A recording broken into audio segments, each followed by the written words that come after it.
नमस्कार, जय महाराष्ट्र मित्रांनो। आताच्या घडीची सर्वात मोठी बैठकी 17 पैकी 17 जागा जिंकून शिवसैनिक नाचले, भाजप शिंदेंना झटका।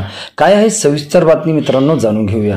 शिवसेना पक्षप्रमुख उद्धव ठाकरे यांच्यासाठी आताची महत्त्वाची बातमी आणि आनंददायक बातमी।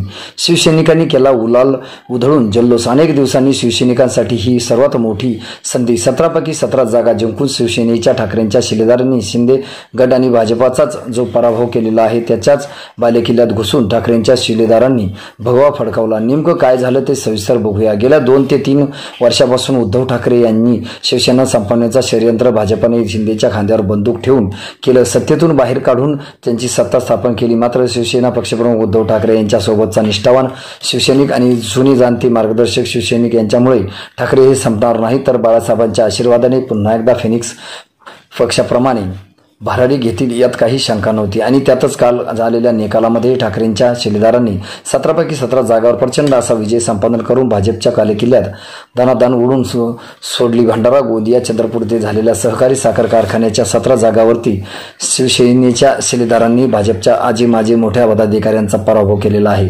त्यासाठी नितीन गडकरी यांच्यासहित चंद्रशेखर बावनकुळे, सुधीर मुनगंटीवार यांनी तगडी फिल्डिंग लावलेली असताना ठाकरेंच्या शिलेदारांनी आपल्या शिवसैनिकांच्या जोरावर तेथे मोठा विजय संपादन केलेला आहे। त्यामुळे ठाकरेंची शिवसेना संपण्याचा षडयंत्र किती जरी केलं तरी मराठी माणसासाठी शिवसेना आणि ग्रामीण भागातील शिवसैनिक हे मात्र ठाकरेंच्या बाजूने आहेत।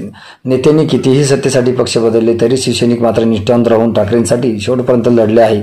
आणि त्याचीच परिणिती म्हणून काल झालेल्या निवडणुकीत 17 पैकी 17 जागावर विजय मिळवून भाजप आणि शिंदे गटाला तोंडावर पाडलं। आता येणाऱ्या 3 ते 4 महिन्यात स्थानिक स्वराज्य संस्थांच्या अनेक मोठ्या निवडणुका मुंबई, पुणे, नाशिक, ठाणे, उल्हासनगर, छत्रपती संभाजीनगर व इतर स्थानिक स्वराज्य संस्थांच्या पंचायत समिती, जिल्हा परिषद, सरपंच यांच्या अनेक निवडणुका राज्यात होणार आहे। त्या अगोदरच भाजपची दानादान शिवसैनिकांनी उडवलेली दिसत आहे। त्यातच राज ठाकरे आणि उद्धव ठाकरे एकत्र आले तर भाजपच्या पायाखालची वाळू सरकेल व राज्य पुन्हा एकदा ठाकरे ब्रँड पाहिल्यासारखा जुने वैभव शिवसैनिक आणि महाराष्ट्र नवनिर्माण सेनेचे सैनिक आणतील यात काही शंका नाही। काल झालेल्या निवडणुकीत महाविकास आघाडीच्या 17 पैकी 17 जागावरती विजय मिळाल्याने शिवसैनिक आनंदाने आणि एकच जल्लोष करून शिवसेना पक्षप्रमुख उद्धव ठाकरे, स्वर्गीय शिवसेना प्रमुख बाळासाहेब ठाकरे यांच्या नावाच्या घोषणांनी परिसर दणाणून सोडला। मित्रांनो, तुम्हाला काय वाटतं? ठाकरेंना संपवणे शक्य आहे का? तुमचं मत, तुमची प्रतिक्रिया आम्हाला नक्की कळवा। भेटूया पुढच्या व्हिडिओमध्ये। तुर्तास धन्यवाद।